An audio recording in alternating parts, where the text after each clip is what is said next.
Alright folks, what I'm going to do here is I'm going to go through some example problems trying to calculate current or voltage, resistance, and power looking at simple series and parallel circuits. So I know in the notes we went through some of the equations and talked a little bit about it briefly, but we really didn't get into depth as far as actually trying to solve some of the equations. So what I'm going to do is you guys have a set of series and parallel circuits circuit practice problems that look kind of like this, and I give you this kind of circle of equations, and you won't necessarily be using all of these, but you will be using some of the power equations, and then of course define voltage with current and resistance, or define current with voltage and resistance, or define resistance with voltage and current.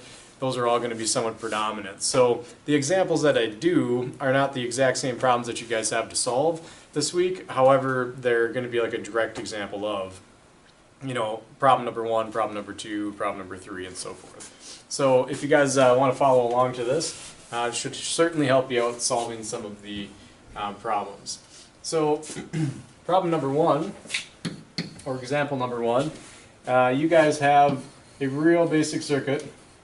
Looks something like this. They got a voltage source over here. It's got one resistor in it, and they do tell you that there is a certain resistance and a certain voltage. So I'm going to change the values that they give us, but I'm going to still go through and solve them. We're going to say we have a voltage source that's equal to 6 volts, and we're going to say that we have a resistance over here of 12 ohms. And the question is, how much current is running through the circuit? Alright, well, you want to kind of take a look at what you have. We have voltage, we have current, so we know that your V is equal to 6, we know that the resistance is equal to 12, and we're trying to figure out what the current is. Now, listing the variables, just like we do in most physics problems, you want to try to list what you already know, look at what the unknowns are, then you can maybe search around for equations if you need to. That circle that I gave you at the beginning, some of the more common equations again, V equals I times R, resistance equals V over I, and current equals voltage over resistance. Those are going to be the most predominant, and then again we'll talk about power, voltage, and current relationships here at the very end in kind of simple circuits. So when I'm looking at this and I want to try to find I, you gotta go to the circle, and over here they're kind of broken up into quadrants, and the lower left hand quadrant shows current as being power over resistance squared rooted power over voltage, or voltage over resistance. Of course we have voltage and resistance because that's what was given to us. So I equals V over R is the equation that I would go with. And it's nothing more than plugging in the values that we actually have. So if I do that, we got voltage equal to 6 volts, and the resistance equal to 12 ohms. And if you do 6 divided by 12, you're going to get 5 amps. So pretty basic, pretty straightforward. The whole concept or idea here, though, is if you do know the voltage and you know the total resistance, we can figure out the flow or current going through the wire. Now, as we go along, we're going to talk about what happens if you have more than one resistor in a row or in series, or what happens if you have things that are wired in parallel. We're going to kind of get to take a look at those here in the next couple of examples. So, example number 2, this one talks about a circuit that has 2 resistors in it. So it shows resistor 1, it shows resistor 2, it goes back over here, and in the problems that you guys have, again, voltages, resistances might be different. Well, let's just say, for example, we start over here with 25 volt source. Let's say that we have an R1 here and an R2 here, resistance 1, resistance 2.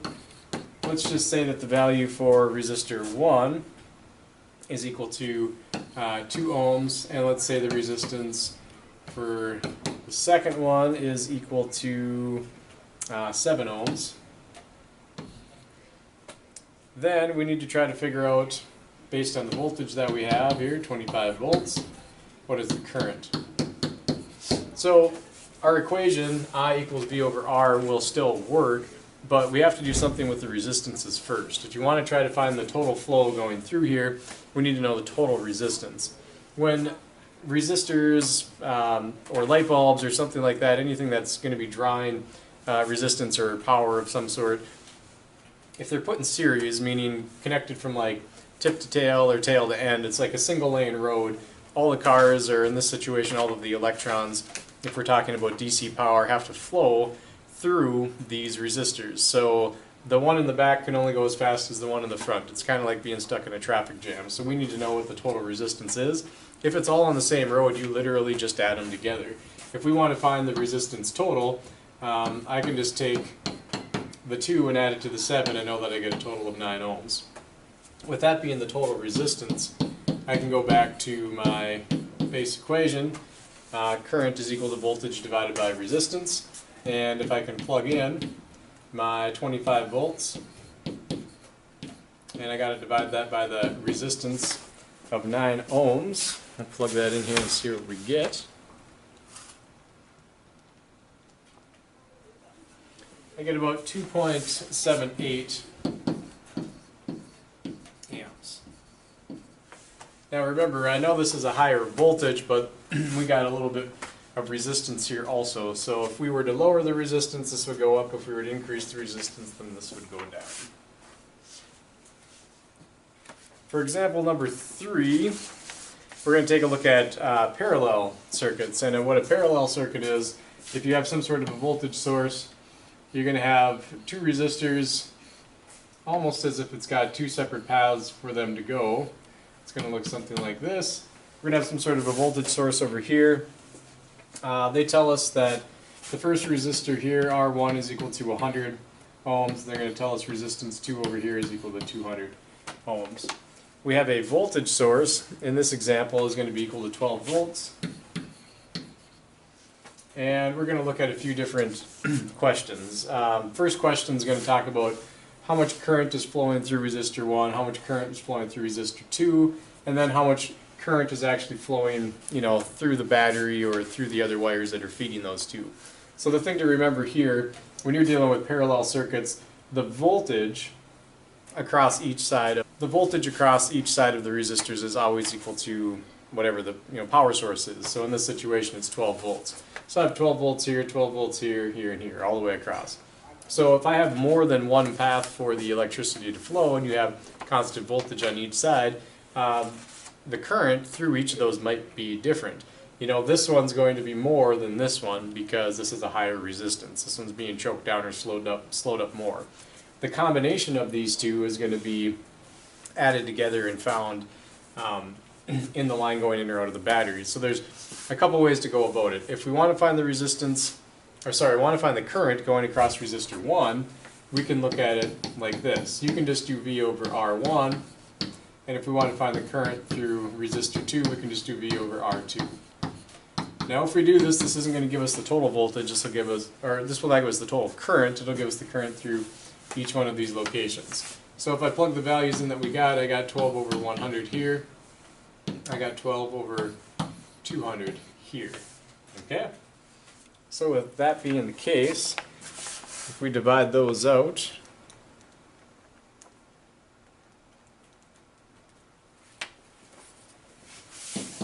we get 0.12 and I get 0.06.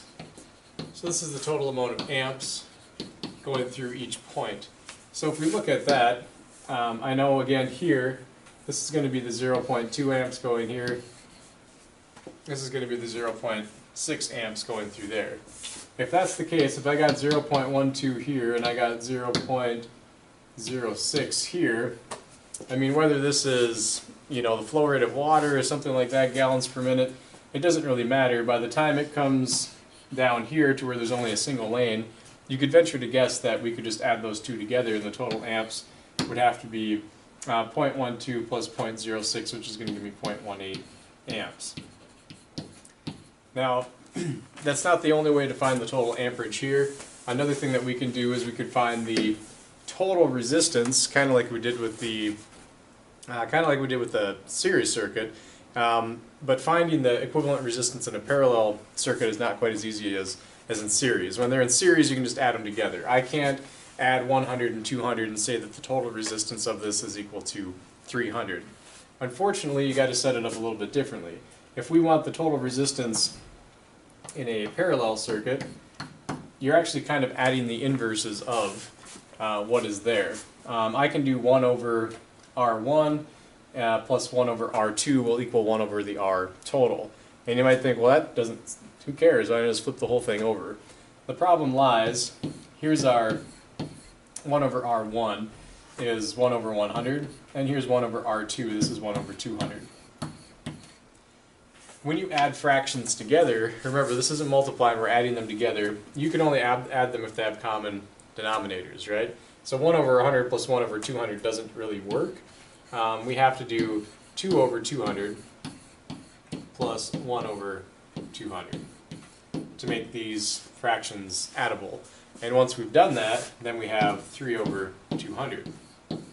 Now this again is not the total resistance. The total resistance is the inverse of this, because this is 1 over the resistance total. So the resistance total is actually equal to 200 over 3. And if I divide that out, 200 divided by 3, this gives me an equivalent resistance of 66.67 approximately ohms. Now, we talked again about how we got our amperage up here. If we want to try to figure that out again, we can do the total voltage divided by the total resistance. So if we want to look at the current total, I'm going to do the voltage of 12 volts, and I'm going to divide it by our 66.67 ohms, and we should hopefully get something equal to 0.18. So I do 12 divided by 66.67, and I do. I get 0.1799 repeating, so you can see there that we still get the same amount of amps based upon what we got.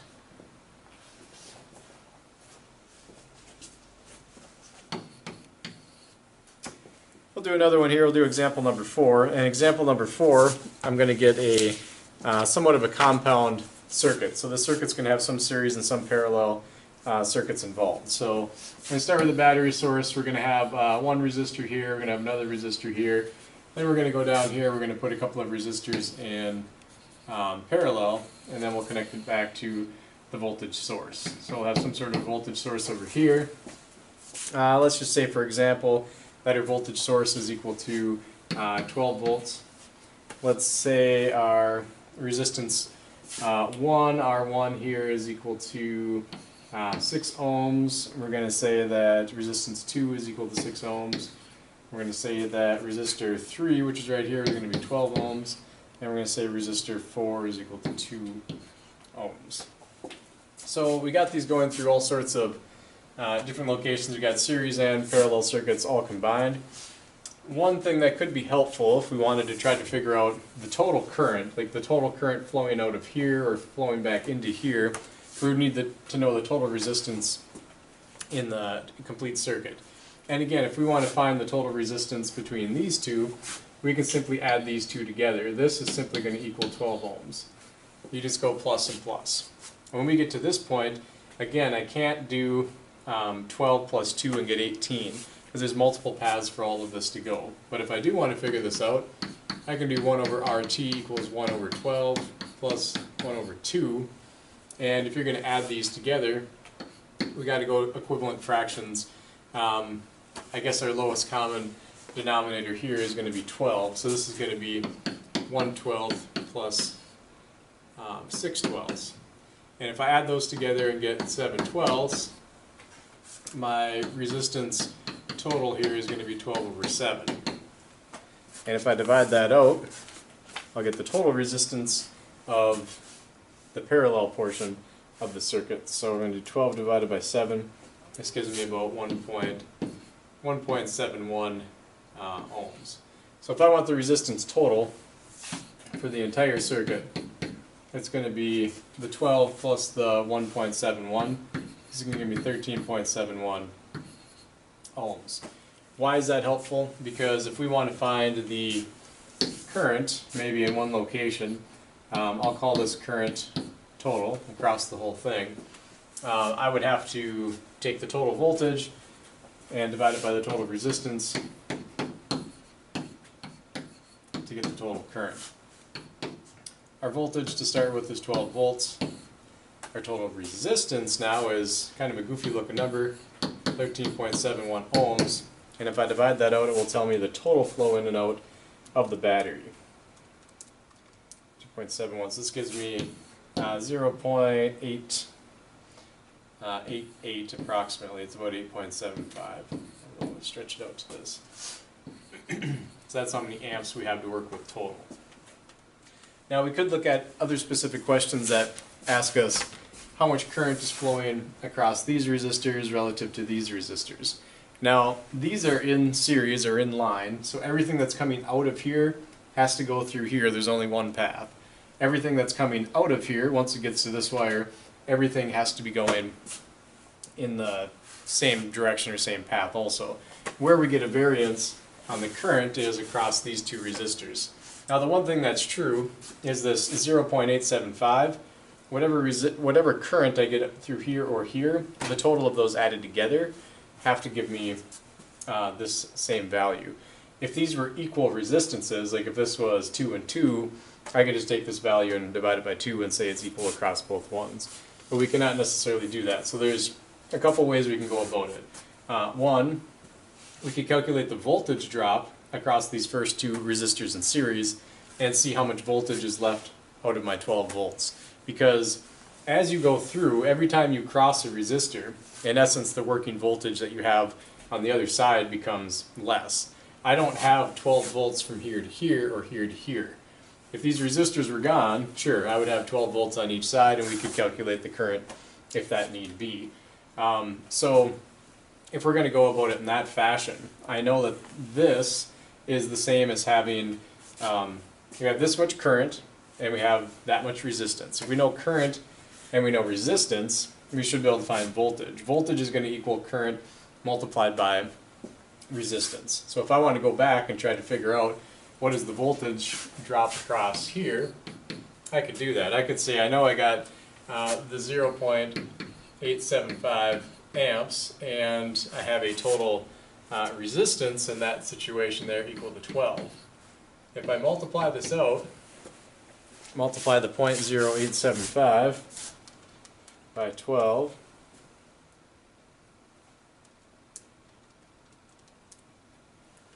I get about 10.5 volts.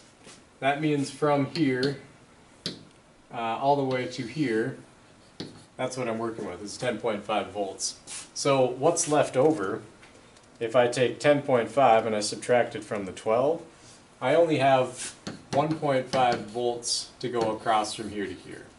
To bridge that gap across those two resistors, there's only 1.5 volts left. So if I want to figure out the current in either one of these situations, if I want to figure out the current here across this resistor and the current here going across this resistor, it's V over R. I got 1.5 over 12, and here I got 1.5 over 2. If I divide those out, let's see what we get. 1.5 divided by 12 gives me a small current of 0.125. And over here, if I do 1.5 and I divide it by 2, I get 0.75. You can see, we said before that these two numbers added together have to give me this value.